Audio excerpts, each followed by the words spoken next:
नमस्कार मित्रांनो, कसे आहात सगळेजण? अपेक्षा करतो की सगळेजण व्यवस्थित असाल आणि मजेतच असाल. मित्रांनो, मी व्हिडिओ अपलोड तर करतो, पण काय सांगू आज तुम्हाला मित्रांनो, तुम्ही व्हिडिओ बघता पण नोटिफिकेशन ऑलवर सेट करत नाही. याच गोष्टीची मला खंत वाटते मित्रांनो.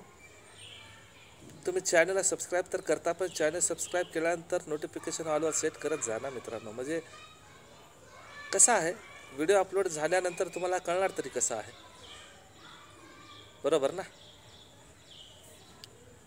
मागचा व्हिडिओ मी एक एज्युकेशन पर्पजकरिता व्हिडिओ अपलोड केला होता आणि आजचा व्हिडिओसुद्धा एज्युकेशन पर्पजच्या दृष्टीनेच तयार करत आहे. आकर्षण काय असतं मित्रांनो? आकर्षण कधी असतं? पैशाचं आकर्षण, नशेचं आकर्षण आहे ना, मेल फिमेलमध्ये आकर्षण, हे सगळं काही निसर्गातच होत असतं. याच्यावर ना तुम्ही कंट्रोल करू शकत ना मी करू शकत, बरोबर ना? पण आपण नियंत्रण करू शकत नाही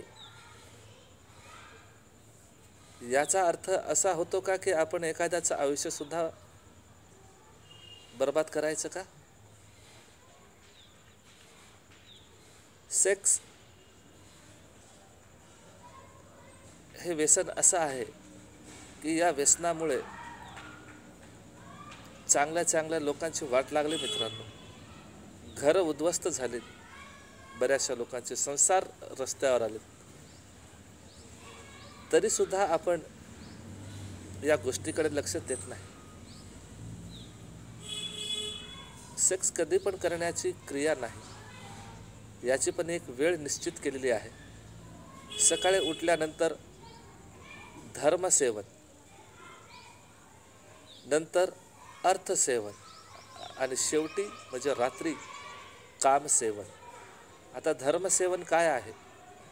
धर्मसेवन याचा अर्थ पूजापाठ करणे, ईश्वराला आठवणे, ध्यान करणे, स्मरण करणे. अर्थसेवन याचा अर्थ पैसा कमवणे, काम करणे, जॉब करणे, रोजगार कमवणे आहे ना. आणि सगळ्यात शेवटी कामसेवन याचा अर्थ सेक्स, बरोबर ना मित्रांनो? पण आजकाल असं झालेलं आहे की ही क्रिया लोक कधीही करायला लागलेले आहेत. करू नका असं नाही, पण आपल्या पार्टनर प्रती लॉयल राहा. एखाद्याचा पती बाहेर गेला, मग महिला कुणाच्या तरी मागे धावणार. एखाद्याची पत्नी बाहेर गेली तर पुरुष एखाद्या महिलेच्या मागे लागणार. काय आहे यामध्ये आनंद तरी काय आहे? 2 मिनिटाच्या सुखासाठी लोक चरित्रहीन दिवसेंदिवस होत जात आहेत. यामध्ये मी दोषी महिलांना ठरवत नाही आणि पुरुषांना ठरवत नाही, कारण यामध्ये दोन्ही समान आहेत. सेक्स ही प्रक्रिया एका व्यक्तीकडूनच पूर्ण केली जात नाही, याकरिता 2 लोकांची गरज पडते, मेल आणि फिमेल, बरोबर ना? पण कसं आहे, या क्रियेविषयी जर लोक जागरूक झालेत, आजचे तरुण मुलं मुलीसुद्धा कॉलेजमध्ये शाळेमध्ये शिकणारी सगळं काही हे लग्नाच्या अगोदरच करण्यात व्यस्त झालेले आहेत. मुलाने या गोष्टीवर म्हणजे या ज्या काही अशा घटना घडतात, बलात्कार वगैरे आहे ना, आपल्या जीवनावर ना सोशल मीडियाचा प्रभाव जास्त पडलेला आहे. टी व्हीमध्ये बघा तुम्ही, चित्रपट बघा, चित्रपटामध्ये एकदम अश्लीलता दाखवली जाते. त्यामधून व्यसन केलेलंसुद्धा त्यामध्ये दाखवलं जातं, जसे की सिगारेट, दारू पिणे, पत्ते खेळणे म्हणजे जुगार. ह्या सवयी सगळ्या चित्रपटातूनच आपल्यापर्यंत आलेल्या आहेत ना.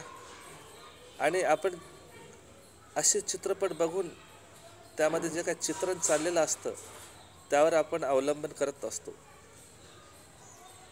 म्हणजे चांगल्या गोष्टी सोडून वाईट गोष्टीकडेच लोक आजकाल जास्त लक्ष देत आहेत आणि त्याकडेच लोकांची धावपळ चालू असते. पण एखाद्याने चांगली गोष्ट सांगितली का ती कधीही डोक्यात घुसत नाही. डोक्यामध्ये मेंदू आहे का नाही हाच मोठा प्रश्न आहे पण वापरायचा नाही. नको त्या गोष्टीकडे लक्ष देणं. यामुळेच माणसं दिवसेंदिवस चिडचिडेपणा माणसामध्ये वाढलेला आहे. डिप्रेशन, सुसाईड अटेम्प्ट जास्त करतात लोक. ब्रेकअप झाल्यामुळे दारू प्यायला सुरुवात केली, सिगारेट घ्यायला सुरुवात केली, जुगारीमध्ये पैसे हरले. आहे का नाही? नेमकं काय होत आहे हे समजत नाही. सेक्समुळे HIV होतो हे सुद्धा माहीत आहे. HIV होतं असं जर आपण सांगितलं ना, चिंता करू नको बाळा, माझ्याकडे काय प्रोटेक्शन आहे. प्रोटेक्शन, रबर, काय बोलतो त्याला आपण, कंडोम आहे ना. अरे पण तुम्हाला हे करायचंच आहे ना. मग याची पण वय मर्यादा काहीतरी असतं ना. आजकाल 14-15 वर्षाच्या मुलाला सेक्स हवा आहे. याच्या मागे आपण कारणीभूत कोणाला मानणार आहोत? स्वतःला, समाजाला की इतर कुणाला? इथे समाजाला दोषी ठरवणं गुन्हा आहे, चुकीचं आहे. इथे दोषी मुलामुलीचे आईवडील आहेत. मुलामुलींकडे लक्ष देणं आईवडिलांचं काम आहे. जर घरातूनच संस्कार चांगले दिले नाहीत मग ही मुलं-मुली बिघडणारच ना. एखाद्या व्यक्तीकडून आपल्याला मुला-मुलीविषयी जर माहिती जरी कळली असेल तर आईवडील काय बोलतात? माझा मुलगा चांगला आहे, माझी मुलगी चांगली आहे. तुमच्याकरिता आहे ना. बाहेरून काहीतरी तुम्हाला माहिती झालेली आहे गोष्ट, कुणीतरी काहीतरी बघितलंय म्हणून तुमच्यापर्यंत ती गोष्ट आली ना. पण तुम्ही त्या गोष्टीचा विश्वास करत नाही. विश्वास न केल्यामुळे हे मुलं-मुली जास्त बिघडत जातात. काय गरज आहे हो 14-15 वर्षाच्या मुला-मुलींना मोबाईल, मोठमोठे मोबाईल 20-30 हजाराचे. मग इथूनच सुरुवात होते ना बिघडण्याची. मोबाईल सुद्धा योग्य वयातच हातात द्यायला हवा, नाहीतर बलात्कार सारखे केसेस घडत जातील. चित्रपटामध्ये शॉर्ट कपडे वापरतात ना. त्यांना पैसा कमवायचा आहे म्हणून ते घालतात. आपण अर्धवट कपडे घालून आपल्याला काय कमवायचं आहे? माझं मत हे नाही की तुम्ही वापरू नका. पण भारतीय पोशाख आहे का शॉर्ट कपडे? यामुळे सुद्धा गुन्हेगारी वाढलेली आहे. अंगभर कपडे वापरणं हे आपल्या देशाचं पोशाख आहे. अर्धवट कपडे घालणं हे आपल्या देशातला पोशाख नाही. बाहेरील लोकांकरिता हे आहे. याचा अर्थ हे आमच्यासाठी नाही असं होतं का? असं नाही, सगळ्यांकरिताच आहे. पण आपणच जर मर्यादित वागलो तर अशा घटना घडतील का? आपणच अमर्यादितपणे वागतो. लहान मोठ्यांना कसं बोलायचं हे सुद्धा आपल्याला कळत नाही. मग अशा वेळेला हे गुन्हे घडत जातील ना. सुंदर मुलगी, शॉर्ट कपडे, नजर बिघडेलच ना पुरुषाची. मग आपणच जर अंग झाकून ठेवलं ना, पुरुषाची हिंमत होत नाही तुमच्याकडे बघण्याची. इथे तुम्ही मला बोलाल, आमची इच्छा आम्ही कशीही वापरू. पुरुषाने आपली दृष्टी जपून वापरली पाहिजे. पण तो पण आंधळा नाही ना. समोर आल्यानंतर त्याला दिसणारच. प्रत्येकजण चांगलाच असू शकते असं नाही. बघण्याची दृष्टी, विचार करण्याची क्षमता, समजण्याची क्षमता आजकाल राहिलेली नाही ना. आजकाल नातेसुद्धा सुरक्षित नाहीत. जर मी काही चुकीचं बोलत असेल तर मला कमेंट करा.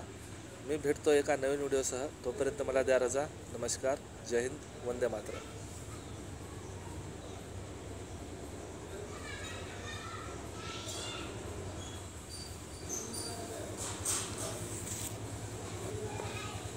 तर मित्रांनो, व्हिडिओ कसा वाटला याविषयी कमेंट करायला विसरू नका. आणि मी जे काही सांगितलेलं आहे यामध्ये काही चूक तुम्हाला आढळून येत असेल तर प्लीज रिप्लाय करा. जोपर्यंत तुम्ही रिप्लाय नाही करणार तोपर्यंत मला सुद्धा कळणार नाही. मी घेतो रजा. नमस्कार.